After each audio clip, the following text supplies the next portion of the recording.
Hey guys, in this video I'll be giving you some tips to take your LEGO fight scenes to the next level. These advanced tips will have your videos looking smoother, more cinematic, and way more intense. Let's get right into it with... When animating a fight scene, you're going to want the camera to follow the fight as much as possible. I covered this briefly in my basic tutorial, but it goes a lot deeper than that. For example, when an object is thrown, the camera shouldn't stay still. To be more dynamic, have the camera kind of drag towards wherever the object is going, like this. As you can see, the camera slightly follows the baton out of frame and then slowly eases out. This will give it much more of a cinematic feel. If you want to learn how to make an object look like it's flying, you can watch my tutorial on that in the link above. This leads directly into the next tip. To continue off the last example, after Daredevil throws his baton, the next shot doesn't immediately have the other guy getting hit with it. There's a few anticipation frames before the big impact.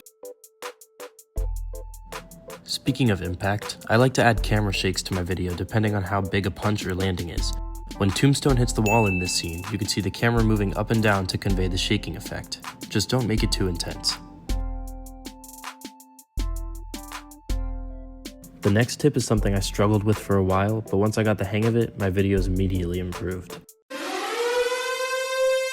Before I even start to animate a video, I go into my Notes app and create a loose checklist of everything I want to happen.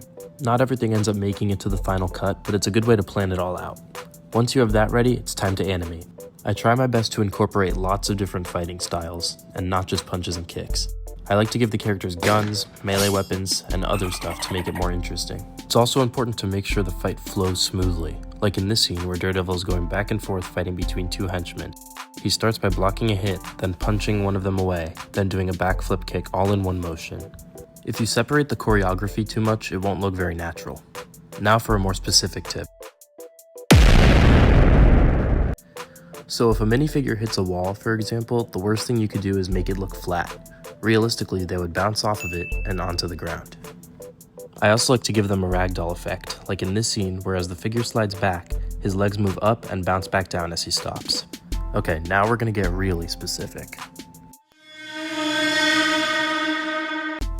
This is a tip that I've been using for years, and it makes your scene a lot more entertaining.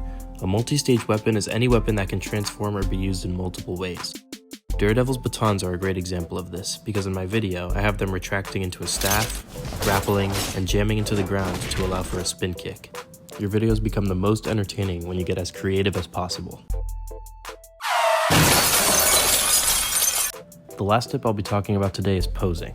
I utilize this tip a lot and it helps to make your videos more cinematic. For example, after Daredevil kicks a henchman back, he stops and poses to see what he should do next. It's also important to do this mid-fight, like when a punch is thrown. Instead of dropping his arm after the first punch hits, he stays in the same position for a few frames until he throws the next punch. Overall, this helps make your animations a lot less choppy. Well, that's all I have for you guys today. For a more basic tutorial, you can watch my general fight scene video linked above. If you thought this was helpful, make sure to like, subscribe, and leave a comment. See ya!